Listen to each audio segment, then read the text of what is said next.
Hello दोस्तों, स्वागत है हमारे इस YouTube channel the perfect John. आज आप लोग को बताने वाला हूँ जीके यानी सामान्य ज्ञान के मोस्ट 40 इम्पोर्टेंट क्वेश्चंस जो कि हर एग्जाम या पैरामेडिकल में ऑलवेज पूछे जाते हैं। सो वीडियो के अंत तक बने रहिएगा। तो अगर आप लोग इस सारे क्लास का PDF पाना चाहते हैं बिल्कुल फ्री में, तो हमारे टेलीग्राम चैनल या व्हाट्सएप ग्रुप से जुड़ सकते हैं, जिसका लिंक नीचे डिस्क्रिप्शन बॉक्स में है। ठीक है। अगर आप लोग पैरामेडिकल की तैयारी अगर बेहतरीन ढंग से करना चाहते हैं, अगर प्रीवियस ईयर क्वेश्चंस लेना चाहते हैं 2006 से लेकर 2006 से 2021 तक के previous year question all subjects के प्लस में आप लोगों को मिलेगी। इसके साथ इंपॉर्टेंट नोट्स मिलेगी आप लोगों को फ्री में। अगर लेना चाहते हैं प्रीवियस ईयर 2006 से 2021 तक और इम्पोर्टेंट नोट्स, तो हमसे कांटेक्ट कर सकते हैं। डायरेक्ट नंबर है 8294331507, इस पर कॉन्टैक्ट कर सकते हैं डायरेक्ट और नोट्स को ले सकते हैं ओनली 60 रुपये में। ठीक है। चलिए, अगर आप लोग इस चैनल पर नए हैं तो चैनल को सब्सक्राइब कर ले और बेल आइकन को हिट कर ले, ताकि ऐसे ही इंपॉर्टेंट वीडियो सबसे पहले आप तक पहुंचे। चलिए फर्स्ट क्वेश्चन देखते हैं। फर्स्ट क्वेश्चन आप लोग स्क्रीन पे देख पा रहे हैं। फर्स्ट क्वेश्चन है कि भारत में जनगणना वृद्धि के इतिहास में कौन सा वर्ष महाविभाजन का वर्ष कहलाया। ठीक है, कहा जाता है। कौन सा वर्ष था? तो 1921 था। ठीक है, 1921 को बोला जाता है क्या, महाविभाजन वर्ष। ठीक है। इस समय क्या हुआ था, जो भारत की जनगणना दर थी तो सबसे कम हुई थी। कब हुई थी? तो 1921 में। ठीक है, 1921 ईस्वी में। ठीक है, 1921 ईस्वी में भारत की 5वीं जनगणना हुई थी। कौन जनगणना हुई थी? 5वीं जनगणना कब हुई थी? तो 1921 में ही हुई थी। ठीक है। चलिए अब क्वेश्चन नंबर 2 देखते हैं।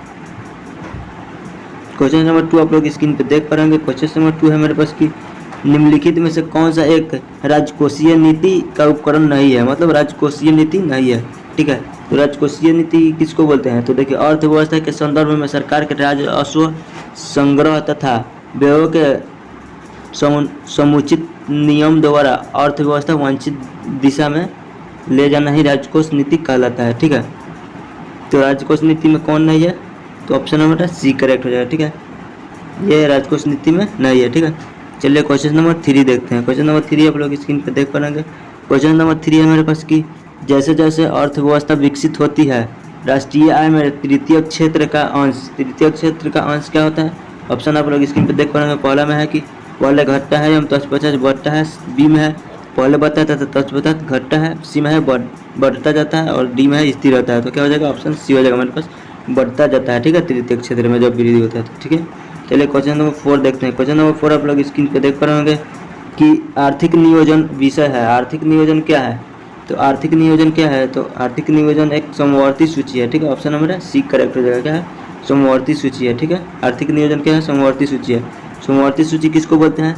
देखिए, समवर्ती सूची ऐसा होता है जिसमें राज्य सरकार और केंद्र सरकार दोनों मतलब मिक्स होते हैं, समवर्ती सूची। ठीक है, और राज्य सूची पूछेगा तो केवल राज्य सरकार होंगे। ठीक है, समवर्ती सूची में कौन कौन आ जाते हैं? केंद्र सरकार और राज्य सरकार दोनों आते हैं। ठीक है, इसी को समवर्ती सूची बोला जाता है। ठीक है। चलिए क्वेश्चन नंबर 5 देखते हैं। क्वेश्चन नंबर 5 आप लोग स्क्रीन पे देख पा रहे हैं कि निम्नलिखित में से भारत की राष्ट्रीय आय का सबसे मुख्य स्रोत कौन सा है? ठीक है, मतलब भारतीय आय का मतलब सबसे मुख्य स्रोत क्या है? फर्स्ट में है सेवा क्षेत्र, बी में है कृषि क्षेत्र, सी में है उद्योग क्षेत्र और डी में है व्यापारिक क्षेत्र। तो सबसे ज़्यादा मतलब आय का स्रोत कौन सा है? तो सेवा क्षेत्र है। ठीक है, ऑप्शन नंबर ए करेक्ट रहेगा। ठीक है।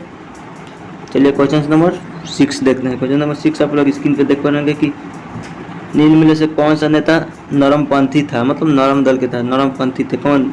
ए में है बाल गंगाधर तिलक, बी में है दादा नौरोजी, सी में है लाला लाजपत राय और डी में है बिपिन चंद्र पाल। कौन थे जो नरमपंथी थे? तो 6 का मेरा बी करेक्ट हो जाएगा, दादा भाई नौरोजी। ठीक है, ऑप्शन मेरा बी करेक्ट हो जाएगा। चलिए क्वेश्चन नंबर 7 देखते हैं। क्वेश्चन नंबर 7 आप लोग स्क्रीन पर देख पा रहे कि होम रूलिंग की स्थापना किसने की थी? 7 में है कि होम रूलिंग की स्थापना किसने की थी? फर्स्ट में है श्रीमती एन बेसेंट, बी में है मोहम्मद अली और भी ऑप्शन होगा। ठीक है, तो कौन हो जाएगा? श्रीमती एन बेसेंट ने किया था। ठीक है, होम रूल क्या है? तो होम रूल क्या था?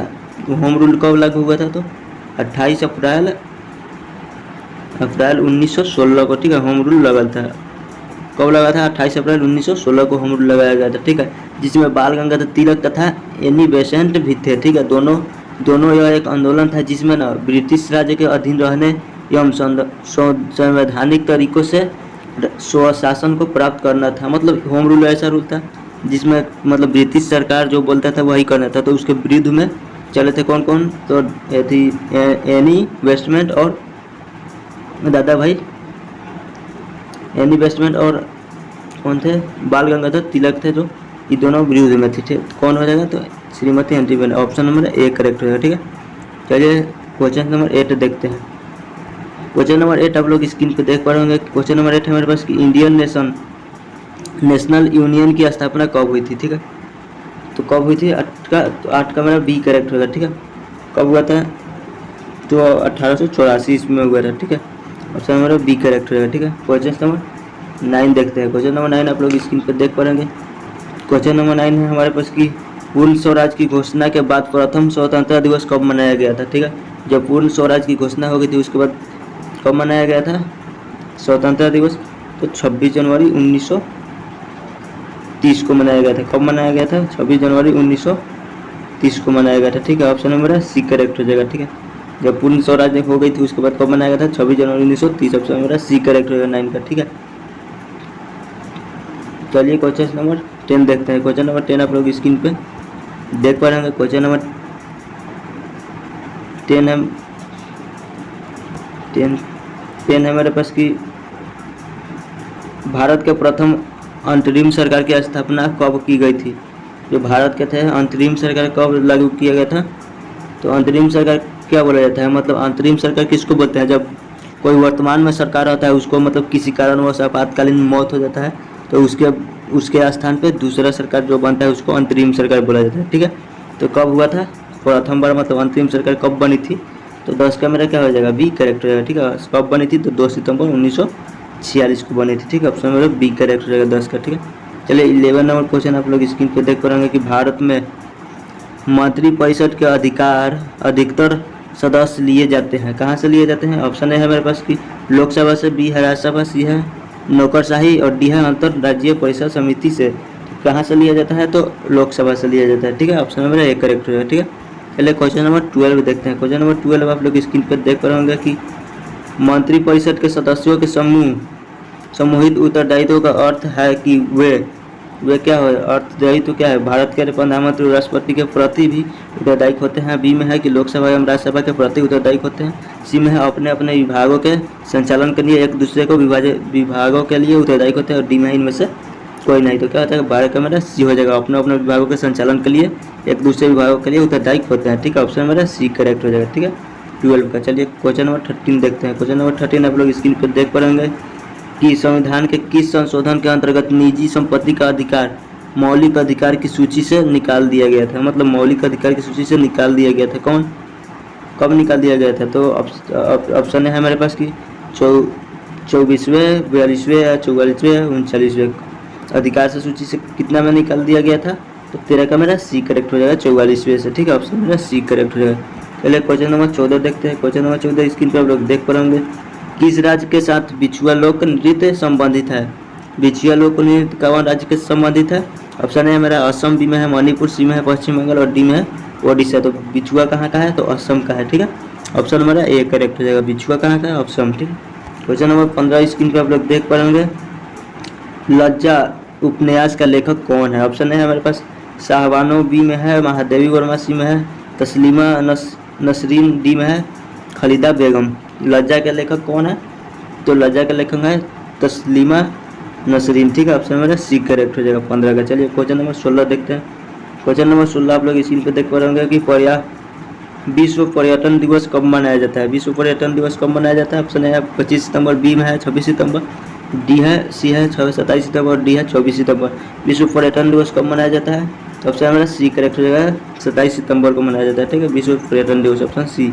चलिए क्वेश्चन नंबर 17 देखते हैं, किस राज्यों के होकर चंबल नदी नहीं बहती है। किस राज्य से होकर चंबल नदी नहीं बहती है, ऑप्शन है हमारे पास उत्तर प्रदेश, मध्य प्रदेश व राजस्थान, बी में है मध्य प्रदेश बिहार व उत्तर प्रदेश, सी में है राजस्थान मध्य प्रदेश व बिहार, डी में है गुजरात मध्य प्रदेश व उत्तर प्रदेश। कहाँ से होकर नहीं गुजरती है, तो मेरा ऑप्शन मेरा एक करेक्ट है, उत्तर प्रदेश मध्य प्रदेश और राजस्थान से चंबल नदी नहीं गुजरती है। ठीक है, चलिए क्वेश्चन नंबर आगे देखते हैं। क्वेश्चन नंबर 18 देखते हैं। क्वेश्चन नंबर 18 आप लोग स्क्रीन पर देख पा रहे होंगे, भूमि के चारों ओर वृद्ध कौन सा राज्य है, मतलब चारों ओर से वृद्धि में कौन सा राज्य है, तो ऑप्शन है हमारे पास गुजरात, बी में है आंध्र प्रदेश, सी में है बिहार, डी में है पश्चिम बंगाल। कौन सा है जो चारों ओर से लैंड लॉकर है, मतलब चारों ओर से भूमि से लॉक्ड है, तो ऑप्शन मेरा बी करे सी 18 का क्या होगा सी बिहार, ठीक है बिहार हो जाएगा, ऑप्शन मेरा सी करेक्ट। चलिए क्वेश्चन नंबर 19 देखते हैं। क्वेश्चन नंबर 19 है मेरे पास कि किस राज्य के साथ झारखंड की दामोदर घाटी परियोजना में साझेदारी है। किसके मतलब झारखंड और दामोदर दास परियोजना के साझेदारी है, किस राज्य से? ऑप्शन ए है मध्य प्रदेश, बी है उत्तर प्रदेश, सी है ओडिशा, डी में है पश्चिम बंगाल। किस राज्य से है? तो ऑप्शन मेरा डी करेक्ट हो जाएगा, पश्चिम बंगाल से है, ठीक है। दामोदर घाटी की परियोजना की समझदारी किस राज्य से है? झारखंड और किस राज्य? तो पश्चिम बंगाल, ठीक है। ऑप्शन नंबर है डी करेक्ट हो जाएगा। चलिए 20 नंबर क्वेश्चन आप लोग स्क्रीन पर देख पा रहे होंगे। 20 है मेरे पास कि कौन सा राज्य डाक सेवा के क्षेत्र के 8 के विभाग अंतर्गत आता है, मतलब कौन सा डाक है जो 8 के अंतर्गत आता है, क्षेत्र 8 के अंतर्गत आता है। ऑप्शन है ओडिशा, बी है बिहार, सी है मध्य प्रदेश और डी है पश्चिम बंगाल। तो कौन सा राज्य है? ऑप्शन में बी करेक्ट हो जाएगा, बिहार है जो 8 के अंतर्गत आता है, ठीक है। क्षेत्र 8 के डाक क्षेत्र 8 में आता है, ठीक है बिहार। चलिए क्वेश्चन नंबर 21 देखते हैं। 21 क्वेश्चन है आप लोग स्क्रीन पर देख पाएंगे। किस सदन में अध्यक्षता करने वाला अधिकारी उस सदन का सदस्य नहीं होता है? ऑप्शन है लोकसभा, बी है राज्यसभा, सी है विधानसभा और डी है विधान परिषद। मतलब किस सदस्य का अध्यक्षता करने वाला अधिकारी सदन का सदस्य नहीं होता है? तो 21 का क्या हो जाएगा मेरा? बी करेक्ट हो जाएगा, राज्यसभा, ठीक है। राज्यसभा के ऑप्शन बी करेक्ट हो जाएगा मेरा। चलिए 22 देखते हैं। 22 है स्क्रीन पे आप लोग देख पा रहे होंगे। भील जाति कहाँ पे पाई जाती है? यह है ऑप्शन नंबर ए है, बी में है झारखंड, सी में है पश्चिम बंगाल और डी में है महाराष्ट्र। तो कहाँ पे है जो भील मतलब पाया जाता है? तो ऑप्शन मेरा क्या हो जाएगा? डी करेक्ट हो जाएगा, ठीक है। कहाँ पे नहीं पाया जाता है? महाराष्ट्र में पाया जाता है भीग जाति, ठीक है। चलिए क्वेश्चन नंबर 23 देखते हैं। 23 क्वेश्चन है हमारे पास कि एक उच्च न्यायालय का न्यायाधीश अपना त्याग पत्र संशोधन करता है। ऑप्शन ए है राष्ट्रपति को, बी है भारत के मुख्य न्यायाधीश को, सी है उनके राज्यों एवं उच्च न्यायाधीशों को मुख्य न्यायाधीश को और डी है राज्य के राज्यपाल को। तो किसको करता है? तो ऑप्शन मेरा ए करेक्ट हो जाएगा, राष्ट्रपति को, ठीक है। चलिए क्वेश्चन नंबर 24 देखते हैं। 24 है स्क्रीन पर आप लोग देख पा रहे होंगे कि भारत में भारतीय संविधान में कितने भाषाओं के रूप में मान्यता प्राप्त है। ऑप्शन है मेरे पास 12, बी है 14, सी है 18 और डी है 22। तो कितने भाषाओं को मान्यता प्राप्त है भारतीय संविधान में? तो 22 भाषाओं को, ठीक है। ऑप्शन डी मेरा करेक्ट हो जाएगा। चलिए क्वेश्चन नंबर 25 देखते हैं। 25 है कि एक विकास खंड पर पंचायत समिति होता है। एक विकास खंड पर पंचायत समिति क्या होता है? एक सलाहकार होता है, दो में है प्रशासनिक अधिकरण होता है, सी में एक परामर्श समिति होता है, डी में है एक निरीक्षित पदाधिकारी होता है। तो कौन हो जाएगा? ऑप्शन नंबर सी करेक्ट हो जाएगा, एक परामर्श समिति होता है, ठीक है। चलिए क्वेश्चन नंबर 26 देखते हैं। 26 है मेरे पास कि भारत के सकल घरेलू उत्पादन में कृषि एवं उसके संबंधित पदक्षेप का अंश है। घरेलू उत्पादन में कौन सा पदक्षेप का अंश है? ऑप्शन है 22%, 80%, 33% या 15%। तो कितना परसेंट मिलता है? तो 22%। ऑप्शन मेरा सी ए करेक्ट हो जाएगा, ठीक है। चलिए क्वेश्चन नंबर 27 देखते हैं। क्वेश्चन नंबर 27 है मेरे पास कि इंद्रधनुषीय क्रांति का संबंध है। मतलब इंद्रधनुष क्रांति किससे संबंध है? ऑप्शन है हरित क्रांति, श्वेत क्रांति और नीला क्रांति। तो किससे संबंधित है? तो उपयुक्त में सभी, तो उपयुक्त सभी से संबंधित है कौन? इंद्रधनुषीय क्रांति, ठीक है। ऑप्शन डी करेक्ट हो जाएगा, ठीक है। चलिए क्वेश्चन नंबर 28 देखते हैं। 28 है मेरे पास स्क्रीन पर आप लोग देख पाएंगे कि भारतीय बिहार राज्य की शिशु मरणांक दर है। शिशु मरणांक दर क्या है बिहार राज्य की? झारखंड से अधिक है, झारखंड के बराबर है या झारखंड से कम है, अखिल भारतीय स्तर पे? क्या हो जाएगा? 28 का मेरा सी करेक्ट हो जाएगा। क्या हो जाएगा? झारखंड से कम है, ठीक है बिहार की। चलिए क्वेश्चन नंबर 29 देखते हैं। क्वेश्चन नंबर 29 है मेरे पास कि बिहार के इतिहास में पहली बार राज्य का आर्थिक सर्वेक्षण प्रस्तुत किया गया था। किसके द्वारा किया गया था? नीतीश कुमार के द्वारा, लालू यादव, सुशील मोदी या इनमें से किसी के द्वारा? नहीं, किसके द्वारा लिया गया था? तो ऑप्शन में सी हो जाएगा करेक्ट, ठीक है। सुशील मोदी द्वारा लिया गया था। तो कब लिया गया था? आर्थिक सर्वेक्षण कब हुआ था? तो 1950 से 1951 के बीच में हुआ था। बिहार की आर्थिक सर्वेक्षण कब हुआ था? 1950 से 1951, ठीक है। चलिए क्वेश्चन नंबर 13 देखते हैं। क्वेश्चन नंबर 13 है कि मेरे पास की संशोधित मूल्य वर्धित कर का संबंध था। संशोधित मूल्य वर्धित कर का संबंध किससे था? ए में है बिक्री, दो में है धन, सी में है और डी में है उत्पाद शुल्क। किससे था? बिक्री कर सकते, ठीक है। ऑप्शन ए करेक्ट हो जाएगा। 30 कौन देखते हैं। 31 है मेरे पास की भारत में सबसे अधिक मछली किस राज्य में पकड़ी जाती है? ऑप्शन ए है केरल, बी है महाराष्ट्र, सी में तमिलनाडु और पश्चिम बंगाल। क्या हो जाएगा? पश्चिम बंगाल में सबसे ज़्यादा मछली पकड़ी जाती है, ठीक है। ऑप्शन मेरा डी करेक्ट हो जाएगा, ठीक है। चलिए क्वेश्चन नंबर 32 देखते हैं। 32 है हमारे पास की राजमार्ग जो है 8 वो कहाँ से गुजर किन की राज्यों को जोड़ता है। ऑप्शन है मेरा दिल्ली भोपाल भी है, दिल्ली जयपुर, दिल्ली मुंबई, दिल्ली चंडीगढ़। किस किस को जोड़ता है, तो दिल्ली मुंबई को जोड़ता है। ऑप्शन मेरा सी करेक्ट होगा, ठीक है। चलिए क्वेश्चन नंबर 33 देखते हैं। 33 क्वेश्चन है मेरे पास, स्क्रीन पे आप लोग देख पाएंगे कि मुंबई एवं थाने मध्य सबसे पहले रेलगाड़ी किस सन में चलाई गई थी। मतलब मुंबई और थाने में सबसे पहले रेलगाड़ी चलाई गई थी, ठीक है। मतलब किस वर्ष में चलाई गई थी। ऑप्शन है 1848 बी 1850, 1852 और 1853। कब चलाई गई थी, 1853 में। ऑप्शन नंबर डी करेक्ट है, ठीक है। चलिए क्वेश्चन नंबर 34 देखते हैं। 34 है मेरे पास की इंटरग्रा कोच फैक्ट्री कहाँ है, कहाँ पे है इंटरग्रल कोच फैक्ट्री। ऑप्शन है बेंगलुरु, बी में है कोलकाता, सी है हैदराबाद और डी में है पेरम्बूर। तो कहाँ पे अवस्थित है, तो पेरम्बूर में, ठीक है। चलिए क्वेश्चन नंबर 35 देखते हैं। 35 क्वेश्चन आप लोग स्क्रीन पे देख पाएंगे। भारत हैवी इलेक्ट्रिकल मतलब लिमिटेड भेल कहाँ स्थित है, कहाँ पे स्थित है। ऑप्शन है मेरे पास भोपाल, हरिद्वार एवं हैदराबाद में है, ऋषिकेश, कपूरथला एवं कोलकाता, मुंबई, कोलकाता एवं कानपुर के कहाँ अवस्थित है, भोपाल, हरिद्वार एवं हैदराबाद में उपस्थित है, ठीक। इलेक्ट्रिकल लिमिट भारत का हैवी मतलब इलेक्ट्रिकल लिमिटेड कहाँ है, भोपाल, हरिद्वार और हैदराबाद में, ठीक है। ऑप्शन ए करेक्ट हो जाएगा। 36 देखते हैं। 36 आप लोग देख पाएंगे स्क्रीन पे। निम्न में से कौन सी झील कृत्रिम है, कौन सा झील कृत्रिम है। ऑप्शन डॉल, बी में है चिल्का, सी में है जयसमंद और डी में है नेगुचिता ताल। कौन है जो कृत्रिम झील है, तो ऑप्शन मेरा सी करेक्ट हो जाएगा, जयसमंद है जो कृत्रिम झील है, ठीक है। चलिए क्वेश्चन नंबर 37 देखते हैं। 37 है निम्न में से कौन सी नदी सिंधु की सबसे लंबी सहायक नदी है। ऑप्शन है चिनाब, बी में है ब्यास, सी में है झेलम और डी में है रावी। तो कौन सी नदी है जो सिंधु की सबसे लंबी सहायक नदी है, तो ऑप्शन नंबर ए करेक्ट होगा चिनाब, ठीक है, चिनाब। चलिए क्वेश्चन नंबर 38 देखते हैं। 38 क्वेश्चन आप लोग स्क्रीन पे देख पाएंगे कि निम्न में से कौन सा पर्वत सबसे पुराना है। सबसे पुराना पर्वत कौन सा है, तो अरावली पर्वत है, ठीक है। ऑप्शन नंबर ए करेक्ट हो जाएगा, अरावली पर्वत सबसे पुराना पर्वत। 39 देखते हैं। 39 आप लोग स्क्रीन पे देख पाएंगे।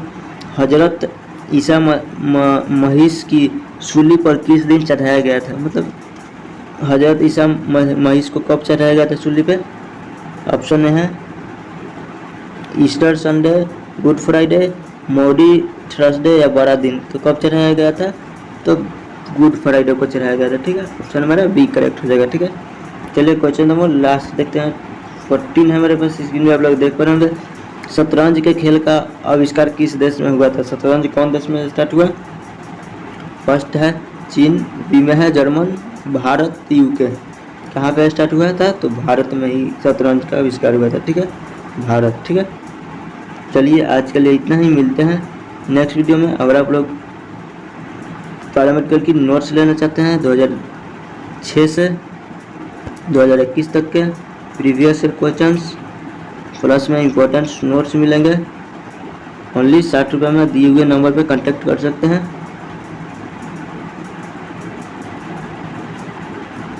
और नोट्स ले सकते हैं, ठीक है।